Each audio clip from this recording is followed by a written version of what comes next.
Bernie Sanders, le corrompu, celui qui fait la morale à la terre entière, l'extrême gauche qui a touché des millions de Pfizer, de Big Pharma. Voilà où nous en sommes et il faut quand même noter que ce type est, comme beaucoup de gens qui appartiennent à cette idéologie gauchiste, participe à la destruction de l'individu. Ils sont toujours dans les mauvais coups et quand il s'agit d'empoisonner la population, eh bien, ils collaborent avec l'ennemi, toujours.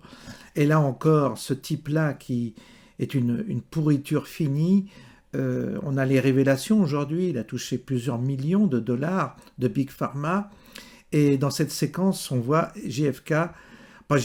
Robert Kennedy, qui lui précise qu'il a touché de l'argent de Big Pharma, et je vous propose que l'on l'écoute, pardon.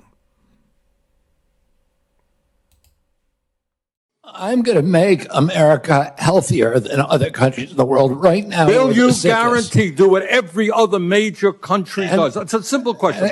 And by the way, Bernie, the problem of corruption is not just in the federal agencies, it's in Congress too. Almost all the members of this panel are accepting, including yourself, are accepting millions of dollars from the pharmaceutical industry. Oh, no, and protecting their interests. Oh, I thought that would come. No. I ran for president like you. I got millions and millions of contributions. They did not come from the executives, not one nickel of PAC money from the pharmaceutical industry. They came from workers. In 2020, you were the single largest because I had receiver of pharmaceutical money from workers all over this country. Workers, you were the not a nickel from corporate tax. You were the single largest acceptor of pharmaceutical dollars. No, from workers in the industry. 1.5 million. Yeah, out of 200 million. All right, but you have not answered last question. Alors là, il est coincé, peut-être qu'il va finir en tôle, enfin on espère. Et là, j'ai trouvé aussi un rapport qui a été fait. Alors c'est pareil, c'est une étude qui avait été faite entre les enfants vaccinés et non vaccinés.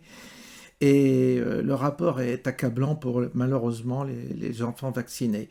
Et donc j'ai retrouvé ce petit reportage qui décrit effectivement...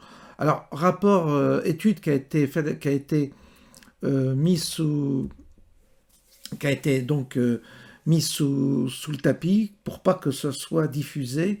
Et donc aujourd'hui, ceux qui ont collaboré à ce maquillage, en tous les cas, à cette non-diffusion de ce rapport, vont être poursuivis certainement par la justice américaine également, parce que là encore, c'était des gens qui étaient corrompus par Big Pharma et qui se sont arrangés pour ne pas rendre publique cette étude que vous allez voir tout de suite et qui est formidablement accablante concernant justement la vaccination infantile.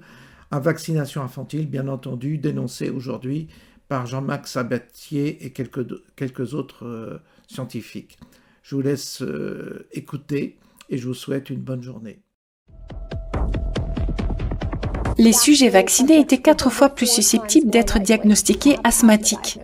600% d'infections aiguës et chroniques de l'oreille en plus. 4,47 fois plus de troubles de la parole chez les personnes vaccinées que chez les personnes non vaccinées. Risque multiplié par 5,5.